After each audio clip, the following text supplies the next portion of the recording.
The difference is now they have possession of my property. And once they have possession, I have to go into say what you have to say, do what you got to do, kiss what bends over, which I can do as a professional. But it's not easy for 12 months or 24 months, especially if you're the owner of the property. I would automatically think that you would not take someone with terrible credit. Is that true? Well, let's talk about that a little Okay. bit.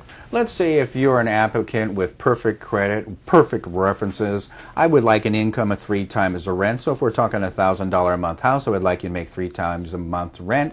That's a wonderful situation. And in that situation, considering they have no pets, I would ask for 1 month in security deposit, $1,000. So it would be the first month's rent of $1,000, the deposit of $1,000, and let's go ahead and take possession of the property. Okay. I also require that if you were moving to Las Vegas, say less than a year, but still had good credit, good references, an income of 3 times the rent, then I may require a little bit more deposit. Okay? Because if you were job transferred, Reynolds Electric to Reynolds Electric, then it's fairly well stable. But if you are new in Las Vegas, the chances are you may or may not like Las Vegas, and Vegas is pretty well known as being a transient type of town. So I may require a deposit, say 1.5 months rent. Now, typically if you are moving from Los Angeles to Las Vegas, you would figure in your first, last, and security. I'm a little bit cheaper than that, so I really don't see what your problem is. Unless you really don't plan to stay in Las Vegas or you don't have the money necessary to move to Las Vegas. But a half a month's rent is going to make you a break, Eugene. I question whether you can afford my house. Okay?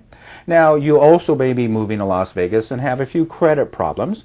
Well, maybe you had a divorce a few years ago and there's a few of those things still hanging around. Then maybe 1.5 or 2 months security deposit is not unreasonable. Okay? And then we also may have a situation where your credit's pretty well bad. Yeah, you had a bankruptcy a couple years ago. Well, if I can verify the reason by credit of why there was a bankruptcy, okay, and maybe it was a medical situation. Your wife had cancer, ran up hundreds of $1,000s worth of medical bills, and you had to go under. And if your credit is verified to be from that point to now is pretty decent, and I have a discharge on the bankruptcy, then if you're willing to give me maybe 2 or 3 months of security, Gene, how does that gentleman look to you now? If you have a person who has terrible credit but a great attitude, and you have a person who has great credit but a poor attitude, who will you choose? One of the things most unprofessionals don't understand is the law of discrimination in fair housing. Okay? It's race, creed, color, religion, national or infamous status, and handicaps. If you walk into my office and you have good credit and good references, I have to take you. I cannot turn you down. I have to take you. I would prefer to avoid the person with the bad attitude. But if you have the references and you have the credit, I do have to take you in the world we live in today. Now, being an individual managing the property I own, you could probably sidestep the guy with the bad attitude. But in my business, where people want to sue you if you do anything wrong, if there is no reason to turn them down, I have to take them. Now, to elaborate, if the person with the poor credit has a good excuse for why their credit was, the pattern of what got them in the problem is stopped. If you were foreclosed on your house and your house payment was $1,800 a month and now you're looking at a modest house of $950, then my confidence level that you've learned your lesson is greatly enhanced. If you're looking for another $1,800 a month house, I question how smart you really are. And that if you are now able to rebuild your life and have the assets in the bank where you can pay me 2 months or 3 months in security, at least for the first 12 months, then the question is, I would much prefer to have the guy with the good attitude. Because at the end of the year, we also can negotiate. And I don't want to lose anybody based on deposit, so I can make you understand that once you've completed your 12-month agreement, you paid your rent on time, you passed the inspections I'm going to do, which is at 90 days and 1 year, then part of the negotiating for the second year could be to negotiate of reducing the deposit down to a standard deposit of 1 month. You've passed your probationary. But also it gives me the ability, if you don't fulfill what you say you're going to do, and this property is either emptied or the lease is broken or anything happens, I have enough money to do what I need to do to protect the owner. Steve, if I'm hearing you correctly, attitude becomes a tremendous asset, even if you don't have perfect credit, correct? Yes. Having some money in the bank is even better. Because the person willing to put up 3 months has no fear of losing the 3 months. If, for instance, one of the mistakes that's brought to my attention quite a bit with negotiating with tenants' owners on their own would be the scenario you've heard of, I have the first month's rent, Gene, but I don't have all the deposit. Could I make the security deposit in monthly installments? Now, I would not allow that. Personally, I would say no. But if you were going to ask my advice and that's what you want to do, then I would talk you into this, of taking the full security deposit up front and taking that rent in monthly installments. Because if you don't pay the rent, I can evict you for non-payment of rent. I cannot collect unpaid security deposit. And the only person who has a problem with that is the person who's dishonest. It's the same amount of money, Gene. I just put it in the right place. I get my deposit up front first, okay, and then I'll collect the rent separately. How often should you inspect the property? Should you go inside? Right. And inspections is also for clarification. In my business, a professional, I don't inspect anything. In Las Vegas, the law states that an inspector is a licensed contractor. Now, what I typically do is a property condition survey, which to you and I is an inspection, okay? But a property condition survey. Survey, okay.